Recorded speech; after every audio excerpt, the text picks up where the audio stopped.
শাপলা হত্যাকাণ্ডের কথা বলা হয়, এটা সম্পূর্ণ ভুল কথা। একজন মানুষের সেখানে নিহত হয়নি। বাংলাদেশ ব্যাংকের গভর্নরকে যেভাবে দুপুর 2টার সময় হঠাৎ করে প্রায় ঘাড় ধাক্কা দিয়ে বের করে দেওয়া হয়েছে, এগুলো কিন্তু ভালো উদ্যোগ নয়। যে এটা কিন্তু কোনো ব্যক্তিগত আক্রমণ নয়, কোনো দলকেও নয়। এটা যে ঘটনা 18 মাসে হয়েছে, 18 মাসে অন্তর্বর্তীকালীন সরকার এখানে একটা পরিষ্কারভাবে একটা সাম্প্রদায়িক শক্তিকে উত্থানের ক্ষেত্রে কাজ করেছে। কাজ করে প্রধান বিরোধী দল হিসেবে তারা বসিয়ে গেছে। কারণ যে দলটির ভোট শতকরা 4 থেকে 7%, সে হঠাৎ করে 36% কোন ম্যাজিকে হয়? কাজে এইখানে অবশ্যই একটা খুব বড় রকমের ডিজাইন এখানে কাজ করেছে। কাজে আমাদের সতর্ক থাকতে হবে।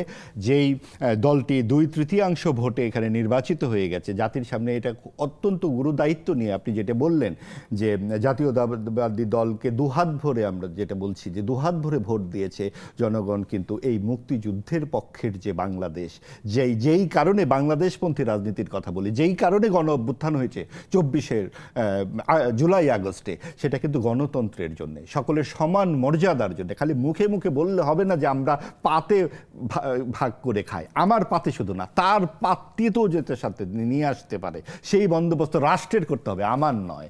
রাষ্ট্র সেখানে যায় কিনা, রাষ্ট্র কাউকে দ্বিতীয় শ্রেণীর নাগরিক বানায় কিনা, সেই জায়গাটিতে আমাদের চোখ রাখতে হবে। এবং রাষ্ট্র কিন্তু বানাচ্ছে, এবং সেই জায়গাগুলো আমরা দেখতে পাচ্ছি।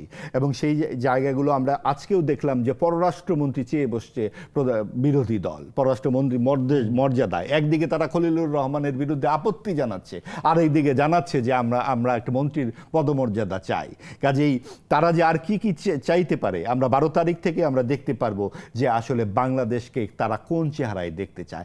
আমরা বাংলাদেশকে দেখতে চাই একটা মুক্ত মতের চর্চার বাংলাদেশ হিসেবে। আমরা দেখেছি হুমায়ুন আজাদকে ক্ষতবিক্ষত হতে, তার কুপিয়ে তার মুখ রক্তাক্ত করা হয়েছে। 11 জন ব্লগারকে হত্যা করতে আমরা দেখেছি।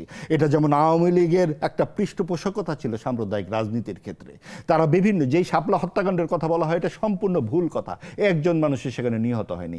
তখন যারা এই সমস্ত মিথ্যাচার করেছে তারাই উপদেষ্টা হয়ে বসেছিল।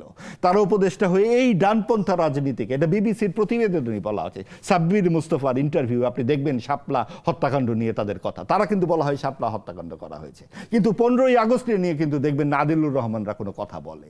কারণ হত্যাকাণ্ড কিন্তু সব হত্যাকাণ্ড, একজনও যদি হত্যা হয়ে থাকে সেটাকেও বিচার করতে হবে। মেট্রো রেলের এমডি বদল করা হয়ে গেছে। এর মধ্যে বাংলাদেশ ব্যাংকের গভর্নরকে যেভাবে দুপুর 2টার সময় হঠাৎ করে প্রায় ঘাড় ধাক্কা দিয়ে বের করে দেওয়া হয়েছে, এগুলো কিন্তু ভালো উদ্যোগ নয়।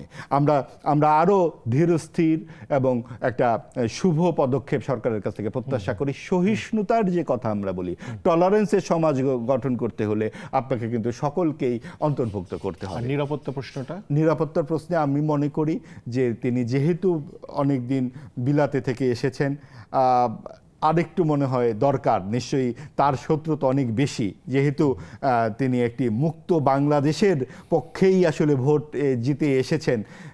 নানান রকম অন্তর্ঘাতও হতে পারে, সেই জায়গা থেকে অবশ্যই আরেকটু, যেহেতু সেলফি তুলছে দেখে লোকে, এতটা বোধহয় দরকার নেই আপাতত।